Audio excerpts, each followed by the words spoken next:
ইসলামী শিক্ষা ও ইসলামী সংস্কৃতির চর্চা এবং বিকাশের লক্ষ্যে জামালপুরে আয়োজন করা হয় হিফজুল কুরআন ও ইসলামী সাংস্কৃতিক প্রতিযোগিতা।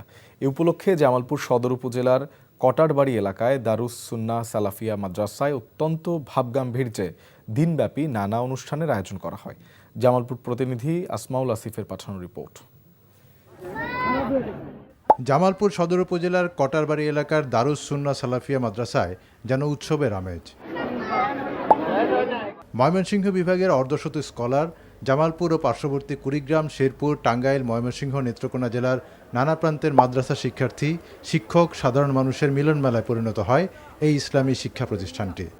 মদিনা ইসলামী বিশ্ববিদ্যালয় সহ সৌদি আরবের বিভিন্ন বিশ্ববিদ্যালয়ে অধ্যয়নরত ময়মনসিংহ বিভাগের স্কলারদের উদ্যোগে আয়োজিত এই অনুষ্ঠানে ইসলামী একাডেমিক বিষয় ছাড়াও ইসলামী সংস্কৃতির বিভিন্ন বিষয়ে প্রতিযোগিতার আয়োজন করা হয়। বিভিন্ন পর্যায়ে অন্তত 60টি মাদ্রাসার প্রায় 1000 শিক্ষার্থী 10টি বিষয়ে প্রতিযোগিতায় অংশ নেন।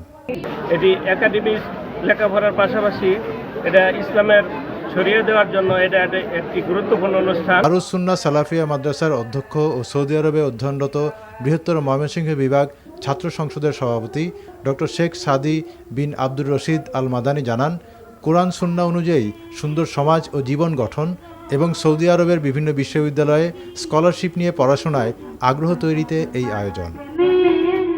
আমাদের উদ্দেশ্য হচ্ছে এই যে ইসলামী সাংস্কৃতিক একটি গুরুত্বপূর্ণ ভূমিকা রাখে।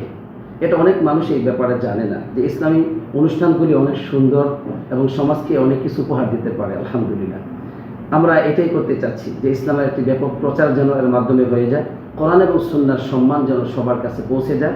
প্রতিযোগিতা শেষে মাদ্রাসা প্রাঙ্গণে আলোচনা সভা ও পুরস্কার বিতরণ অনুষ্ঠানের আয়োজন করা হয়।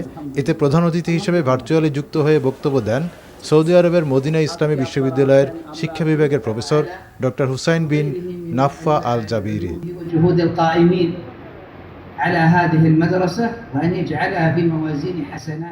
NTV news desk.